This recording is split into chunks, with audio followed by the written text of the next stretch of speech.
Peoria Mayor Kathy Carlat. Thanks for joining me for another edition of Peoria Pulse. There are many options to live in areas outside the borders of a city. Knowing that those options could equate to lower costs, why would anyone choose to live in a city instead? The answer to that question comes in many forms, but boiled down, people value the services and programs that a city provides. I believe when you live inside the borders of a city, you should feel confident that the taxes you pay bring real value to your family, benefit your well-being, and reflect your interests.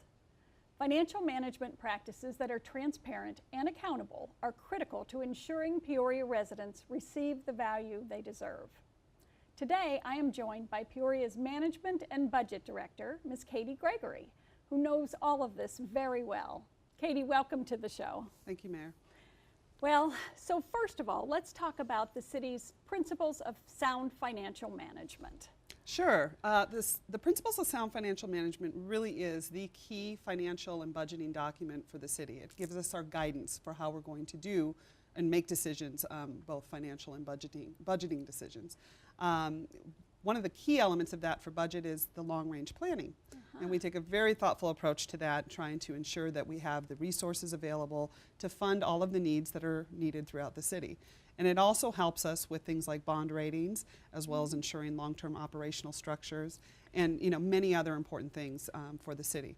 Okay, and does it also include policies such as balancing the budget? Absolutely. So we're not only required by the state and by statute to balance the budget, but our documents reflect our requirement to do that as well. So every year we balance our budget and we live within that budget. That's very key. That's what has helped us through both good times and bad in the city. That and the long-term planning. Yes. Yeah, Peoria does that really, really well, and I thank you and everyone on your team for that. So let's talk a little bit about revenue sources. Sure. I know there's lots of different ways that the city receives funds, but it can be very confusing. Maybe you can straighten that out for us. Sure, I'd be happy to. Understanding where revenues come from is extremely important because that also dictates how they can be spent. So it's important to know where those revenues come from and what those guidelines are. In the city of Peoria, much of our revenue in the city's general fund, which is our major operating fund, comes from sales tax. And we have two types of sales tax we have. We have sales tax that's just our local sales tax, and then we also have what's called state shared sales tax that we receive from the state. That makes about 2/3 of our general fund revenue, so that's a significant portion. With that also, there's property tax, and a lot of people have a misnomer about property tax. Our general fund only really generates about 2% of our revenues come from property tax. Much of our property tax revenue is used to pay for debt service. And the majority of a citizen's tax bill really goes to other places, not necessarily the city. Only about 13% comes to the city. And then there's another major category, which is we collect fees for service. So when people want to utilize some of our services and it's a direct benefit to them, they'll usually pay a fee, such as recreation programs or getting a permit for construction. Okay, so we are reimbursed on certain things, and then we get revenues that we share with all of the other cities, state shared revenues that come to us from the state, and then we get local sales tax. Local sales tax revenue as well. Yes. All right, so tell me about schools, because a lot of people think that schools and cities are one entity, funded alike, but we have completely separate kinds of bank accounts, don't we? We sure do. In other parts of the country, you might see that combination where cities and school districts or counties work together. And are all under the same funding source. But in the case of Arizona, school districts are separate. They have their own governing board. They have their own district boundaries, and they have their own source of funding. And that's primarily for the school districts. It's from the state, as well as I mentioned before, a good portion of property tax bills. Okay, so the property tax bills are, the largest portion of that goes to the state, and then it's the state's responsibility to fund the schools. Is that the largest portion of the property tax bill goes directly to the school district, but the state also funds some of the school district needs as well. So some goes directly to schools, some goes to the state, and then the state funnels it back. Exactly. Okay, see, it's just simple, isn't it? Everything is so simple about revenues. Well, tell me about our budget. Let's go back now to the city again. Tell me how every dollar that we receive goes back to our citizens? How does that Sure. work? I think the easiest way to do that is to break it up into percentages for you. Okay. So for every dollar of sales tax revenue that we receive, 55% of that goes into what I'd call our general fund, which is our major operating fund. That helps provide the services that we need for police and fire and all of our general city operations. There's another about 28% of that that goes to our economic development fund, or our half-cent sales tax fund, which really does provide the source of funding for our economic development program, for other public safety communications and other requirements, as well as pay some of the debt service associated with the sports complex as well as the theater that we have here in the city. So some of our major destination areas. All right. About 17% of that goes to fund our transportation system, and that was actually voted into, in 2005, voters approved a 0.3 cent sales tax for just the purpose, again, where there's revenues, what the revenue is used for, is for transportation. So that helps with our streets operations and funding a lot of our capital program. Okay, and so the capital program consists of large projects like Happy Valley Road or Right. Lake Pleasant Parkway. Beardsley, all of those projects, many of those utilize the half-cent sales, or the transportation sales tax fund. So everything that we do consists of revenues going back into the city for the benefit of the citizens in the city Absolutely. of Peoria. That's all our there is mission. to That's it. what we do. That's why we exist, Yep. isn't it?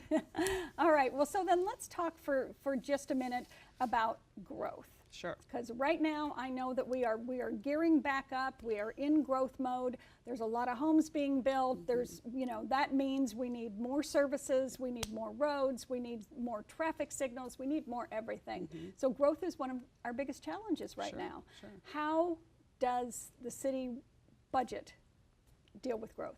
Well, we do a few things. I think the first thing I mentioned earlier was that we take a long-term look. So as growth occurs in the city, and as you mentioned, new services are needed, we plan for those new services to come online as we sort of trend out what that growth is going to be. That's very important because it ensures that we have the ability to take care of that when the need arises. But there's two sides to that. There's not only just the operations dealing with the services, but there's also the infrastructure that's required as part of growth. And we have had challenges in that area. And one of our main challenges has been in the area of what we call impact fees. Recently, in 2011, the legislature passed some laws that basically restricted some of those revenues coming back to us to help pay for that one-time capital. That's in the area of parks, trails, libraries. Those areas we don't have as much to do. So now we have to find other revenue sources to pay for some of that. So that is a challenge for growth for us as we go forward, especially because we have so much more to grow and because we know those infrastructure needs and those services are going to need to be there. So we we go back to our principles and we try to ensure that we have the available funding sources are applied to the highest priority needs that we have in the city. Other things are things like our HERF revenues. That's another one that helps fund a lot of our streets. That's the gas tax revenue. What does HERF stand for? HERF stands for the Highway User Revenue Fund. And those revenues are used to help pay for a lot of our streets operations and a lot of our streets capital. And of course, we've had the legislature that's another area where the legislature during their difficult times use some of those funds to help offset some of their requirements. So the city's got a little bit less. So we're still looking to restore that. We're hoping they'll restore that over time. We hope very much that they will restore that, although it's been many years that they've been sweeping that fund every year. Yes. They did restore a little bit of it last year, but we haven't seen if they're going to be doing that again this year. We don't know yet, and we'll have to see what the budget looks like. I know. In the So, upcoming months. it puts us in kind of a similar situation. You hear a lot about them having diminished the funds that they were giving to schools, but they have also done that to cities. Sure. And with regards to those impact fees, for a city that is in growth mode, like the city of Peoria is, that's very detrimental to us. So the things that we will not be able to prioritize are open space and as much parks, as much recreation. Sure. Those are the kind of things that will fall by the wayside when we have to do the infrastructure under the ground and those kind of things. Right, and there's always a challenge with infrastructure, and do you put money back into reinvesting in infrastructure that already exists, or do you need to meet some needs associated with growth? So we're constantly balancing those two Right. between, you know, what exists and what we need to build for future residents. Yeah, that's a very interesting point, because we're a very large city, 175 square miles, and we've got infrastructure that is old and needs to be replaced Absolutely, and or yeah. maintained, and then we've got places where infrastructure is not even installed yet. Right. So we have the new as well as the old to take care of. So the city of Peoria has to have really great experienced people such as yourself who know how to balance those numbers and know how to forecast and know what we need to do to make sure that all of our citizens, no matter how long they've been here or where they live, are taken care of equally. Yep, that's always the challenge, and that certainly is always our goal. Yeah, all of our residents are just as important as all of our children, aren't they? Right. All right, Katie, well, I really enjoyed our discussion today. Thank you so much for being here. Thank you. With high expectations from our residents, Peoria must be razor focused on financial management, and we are. Our residents are our most important priority, and we remain committed to ensuring every action we take and every dollar we spend brings the most value possible to each citizen who makes the choice to live within Peoria's borders. I hope you'll tune in again to hear more about the city of Peoria and meet some of the people helping to make our community an even better place to live. Thank you for joining me for another edition of Peoria Pulse.